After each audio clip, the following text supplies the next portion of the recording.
Hubungan seksual, misalnya kamu sering menggunakan WC umum ya buat para mas-mas, bapak-bapak ya, jadi gampangnya celup sana celup sini. Nah itu ketika WC umumnya kotor, maka dia akan bisa menginfeksi kita yang menggunakan WC umum tersebut.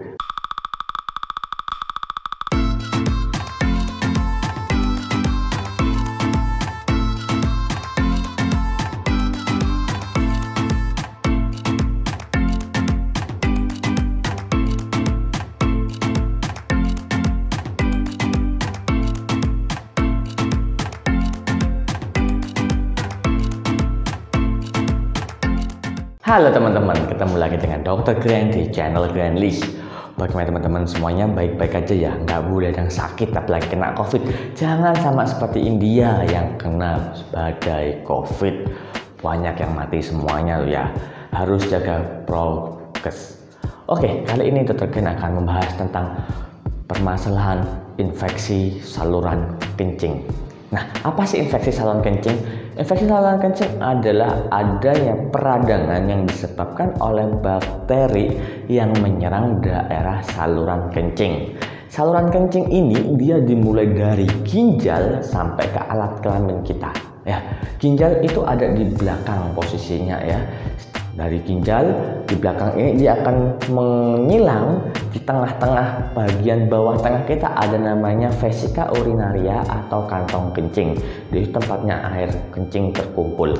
Nah, jadi kalau kita sudah tahu letak posisi anatominya, maka kita akan tahu nih, oh jika terjadi infeksi atau peradangan di daerah sana, maka nyerinya bisa dari daerah belakang sampai ke depan atau bahkan sampai ke saluran genital kita.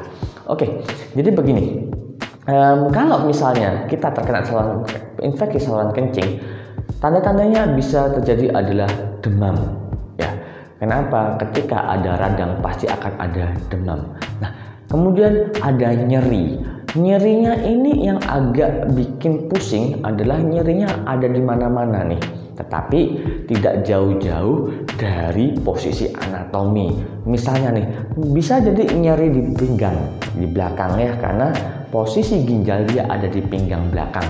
Terus juga bisa nyerinya ada di perut bagian bawah kanan kiri ya, karena ginjal dan saluran air kencing itu ada dua, terpusat di vesika urinaria atau di kantong kencing di tengah.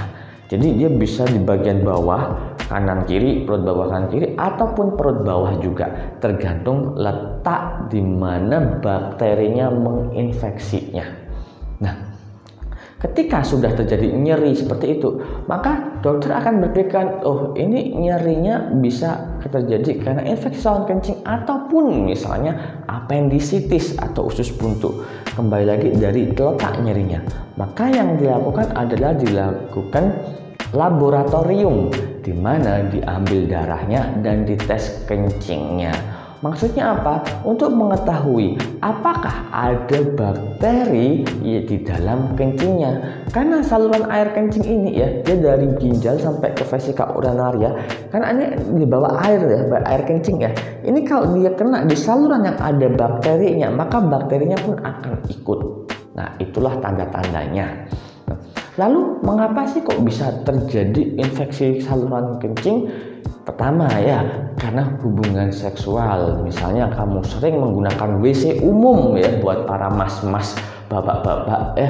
Jadi gampangnya celup sana celup sini. Nah itu ketika WC umumnya kotor, maka dia akan bisa menginfeksi kita yang menggunakan WC umum tersebut. Ya, ini bukan WC umum yang di jalan ya, WC umum dalam tanda kutip. Kemudian adalah wanita. Mengapa wanita tersering terkena infeksi saluran kencing? Kan dari letak anatomisnya. Kalau laki-laki dia punya saluran panjang ya. Tapi ada juga sih bapak-bapak mas-mas yang kecil ya. Tapi ya yang penting ada salurannya agak panjang. Sedangkan pada wanita enggak. Jadi akhirnya apa? Bakteri yang dari luar mau naik ke atas ini lebih mudah ketika pada wanita. Nah, jadi ketika bapak-bapaknya juga sudah kena infeksi saluran kencing, bisa menular cepat ke pasangannya, ke ibu-ibu, ke mbak-mbaknya. Nah, yang ketiga penyebabnya, salah satu faktor resiko adalah mau menopause. Pasca menopause, kok mau menopause? Jadi ketika menopause terjadi perubahan hormonal. Maka yang terjadi adalah daya tahan tubuh kita mulai berkurang. Dan yang keempat adalah pemasangan kateter atau selang kencing. Pemasangan kateter yang tidak steril ini bisa menyebabkan infeksi juga, karena kateter kan nih dia sebelum dimasukkan kan dia terekspos dengan daerah luar ya. Ini kan banyak bakteri. Nah, kalau dia nempel aja bakterinya terus kemudian dimasukkan ke dalam saluran kencing kita, ya otomatis memasukkan bakteri ke dalam saluran kencing. Kemudian ada para pasien-pasien diabetes mellitus. Diabetes ini kita kembali lagi ya, diabetes ini ada banyaknya glukosa darah di dalam tubuh kita. Sehingga apa? Harusnya darah ini kan ada banyak-banyak selnya ya, ada sel leukosit, ada sel limfosit, ada daya tahan tubuhnya. Tetapi karena adanya glukosa darah yang berlebihan, maka kandungannya itu juga mulai berkurang atau melemah ya, karena banyaknya sekali gula di dalam darah kita. Dan kemudian juga ada para laki-laki yang tidak sunat. Jadi salah satu fungsi dari sunat adalah untuk menghindari infeksi saluran kencing pada laki-laki. Nah, kemudian juga ketika kita datang ke dokter ataupun ke perawat, kalau di desa kan banyak mantri-mantri yang buka praktek ataupun bu bidan dibilang nanti banyak minum air ya, minum air yang banyak. Kenapa sih kok kita harus banyak minum air pada pasien-pasien infeksi saluran kencing? Untuk membilas bakteri. Jadi nih misalnya nih bakterinya kita ada di ureternya atau di uretra ya. Begitu dia kena air, kita sering kencing ya, bakteri itu kan dibilas, dicuci. Akhirnya apa? Bakterinya banyak yang terbuang dan mengurangi koloni bakteri ini akan mempercepat penyembuhan pada pasien-pasien infeksi saluran kencing.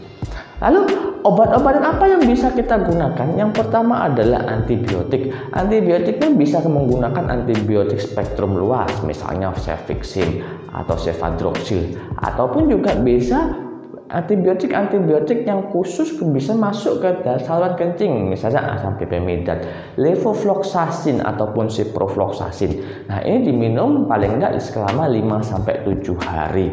Dan setelah itu bisa juga diberi tambahan sesuai dengan apa gejala-gejala penyertanya. Gejala penyerta misalnya adalah demam, bisa menggunakan paracetamol atau ibuprofen.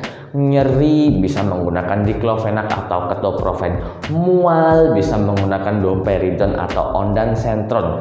Jadi penyakit penyertanya atau simptomnya itu bisa disesuaikan dengan apa yang dikeluhkan. Jadi obatnya itu yang paling utama adalah antibiotik untuk membasmi bakteri-bakterinya. Oke, kalau kamu sudah ngerti dan kamu masih bingung juga nih, aku kok udah kena penyakit seperti ini kok aku nggak yakin ya dengan infeksi saluran kencing. Aku pengen di laboratorium, tapi aku males mau keluar. Kamu cukup ketik di Play Store, Memen Home Care, di situ ada aplikasi untuk memanggil dokter, memanggil laborat atau apa aja petugas kesehatan untuk langsung datang ke tempat kamu dan melakukan pemeriksaan secara langsung.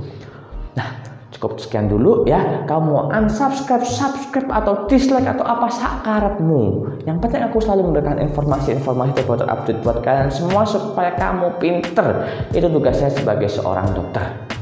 Oke, cukup sekian dulu. Kita ketemu lagi di video selanjutnya. Bye-bye.